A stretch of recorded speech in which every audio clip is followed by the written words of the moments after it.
ሰላም ጤና ይስጥልን እንደምን ቆያችሁ ውድ የቻናሌ ቤተሰቦች። ዛሬ ለየት ባለ ፕሮግራም ወደ እናንተ መጥቻለሁ። እሱም ምንድነው? ዛሬ ስለ ጀማሪ ሶሎ መዘምራን በሚመለከት አንድ ፕሮግራም ወደ እናንተ ለማድረስ ዝግጅትን አጠናቅቄያለሁ። ይህን ፕሮግራም ይህ ዝግጅት ጀማሪ ሶሎ መዘምራን ብቻ ሳይሆን ነባሮችንም ያካትታል። ማለትም ከዚህ ብዙዎቹ ጠቃሚ ትምህርት እንደሚያገኙ አልጠራጠርም።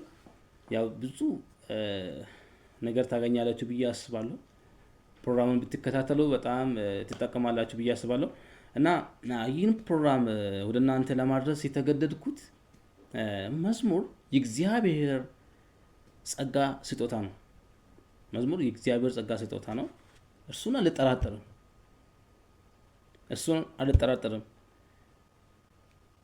የእግዚአብሔር ስጦታ ሆኖ እያለ ከኛስ ምን ይጠበቃል? መዝሙር ማለት ወንጌል ነው። ይህን ወንጌል ሰምቶ ብዙዎቹ መዳን አለባቸው።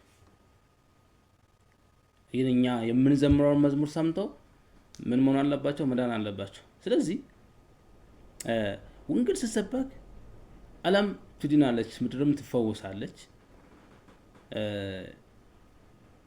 ምን ለማለት ፈልጌ ነው? መዝሙር ስትዘምሩ የሰሚውን ጆሮ መሳብ አለበት። የሰሚውን ጆሮ በምን መልኩ መሳብ ይቻላል ለምትሉ ሰዎች እሱንም ከዚህ በመቀጠል የተሻለ ነገር እንደምታገኙ ተስፋ አደርጋለሁ። እስቲ ለመግቢያ ያክል አንዳንድ ነገሮችን እናያለን። እሱ ምንድነው? የመዝሙር አገልግሎትና ቴክኒካዊ ነገሮች በሚል ሀሳብ አንዳንድ ነገሮችን አነሳለሁ። እሱን ቀንጭብ አድርጌ ለመግቢያ ያክል እንመለከታለን። የመዝሙር አገልግሎት የሚጠይቃቸው መሰረታዊ ነገሮች አንድ ሶሎ ዘማሪ ነኝ የሚል ሰው ምን መሆን አለበት? መዝሙር መስራት መቻል አለበት። መዝሙር እንደ ሌሎች እንደ ዘፈን አይደለም።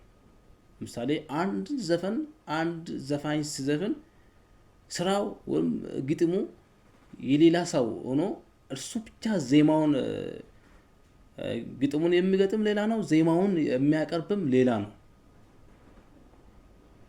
መዝሙር ማለት እንደዛ አይደለም። መዝሙርን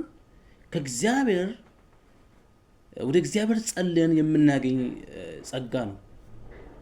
ስለዚህ መዝሙር እንደ ዘፈን አይደለም። ዘፈን እና እከሌ ግጥሙን ሲሰራልኝ እከሌ ነው፣ እኔ ግን ዜማውን ወደዚያ አቅርቤያለሁ የሚሉ ያ ዘፋኞችን በሚዲያ ሰምታችሁ ይሆናል። ሁለተኛ ደግሞ ምንድነው? መዝሙር መዘመር መቻል ራሱ በጣም አስፈላጊ ነው። ከመሰረታዊ ነገሮች አንዱ መዝሙር መዘመር መቻል ነው። ሶስተኛ በቂ የእግዚአብሔር ቃልና የጸሎት ህይወት መኖር አለ።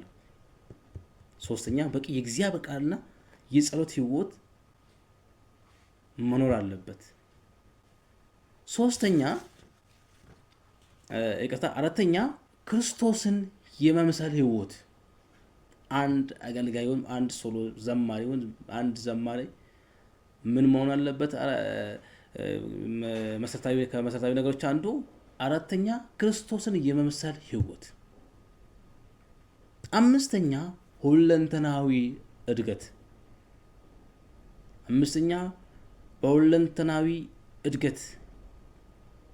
በሁለንተናዊ እድገት ማደግ። አራተኛ መድረክ መቆጣጠር።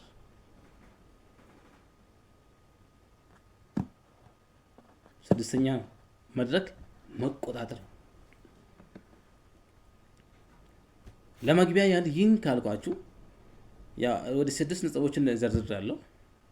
አንደኛ መዝሙር መዘመር መቻል፣ መዝሙር መስራት መቻል፣ በቂ የእግዚአብሔር ቃልና የጸሎት ህይወት መኖር። ክርስቶስን የመምሰል ህይወት፣ ሁለንተናዊ እድገት፣ በሁለንተናዊ እድገት ማደግ።